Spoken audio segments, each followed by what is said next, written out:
Welcome to Get Good. Let's get you started with thinning your paint.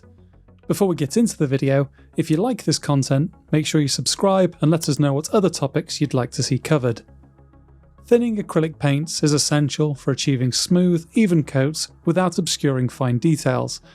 Paint isn't sold pre-thinned to a perfect consistency because there is no perfect consistency.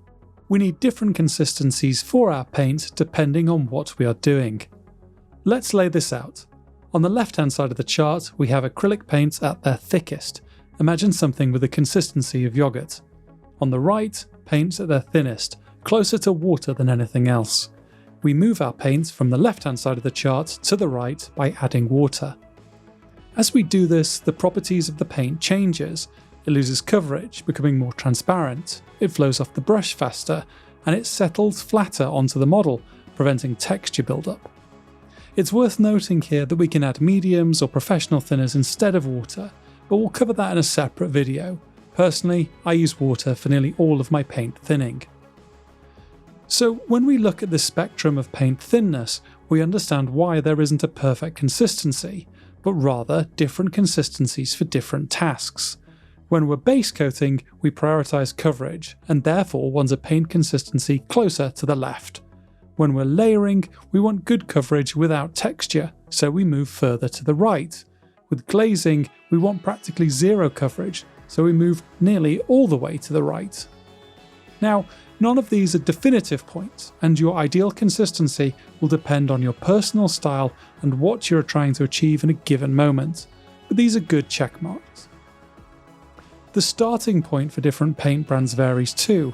Not all paints start on the far left, straight from the pot. Paints like Citadel and Scale 75 start off thicker, whereas paints like AK Interactive and Pro Acryl are thinner.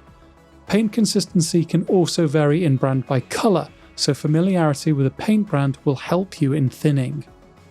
Familiarity will be a key thing as you practice thinning paints, and don't be hard on yourself if you don't get it right first time. People learn at different rates, and if you keep at it, you will master it. So, what's the process to thinning paints? I'll be using a wet palette for this demonstration, and if you want some tips on how to get the most out of a wet palette, you can watch our video linked in the top right. However, the principle is essentially the same as with a dry palette. Place some dots of paint on the palette.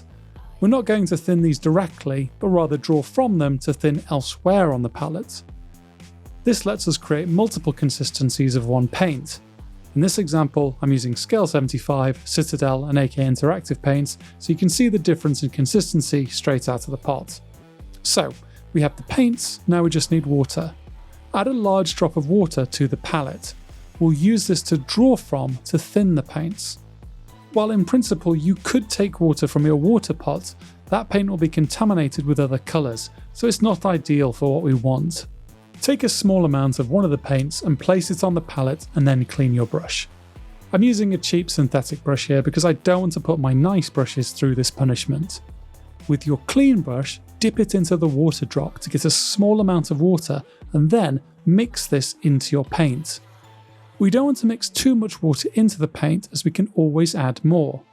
After mixing it into the paint, clean your brush and test it, loading a bit of the paint on your brush and painting a surface. I often use the back of my hand. If you think you've not added enough water, simply repeat the process to add more. If you think you've gone too thin, add a small amount of paint from your palette. You're essentially dialing in the paint consistency here, and it's okay not to get it right first time. Judging this visually is difficult and comes with time. You can dip the tip of your brush into the paint to see how it reacts to judge consistency. Thicker paint takes longer to reform its shape, whereas thinner paint reforms quickly. When starting out, it's okay though if this is a bit too much. You'll notice the paint pools in certain ways on my palette, and that's a result of the paper I'm using for it, not a direct result of the consistency. Yours may look different depending on your choice of palette paper.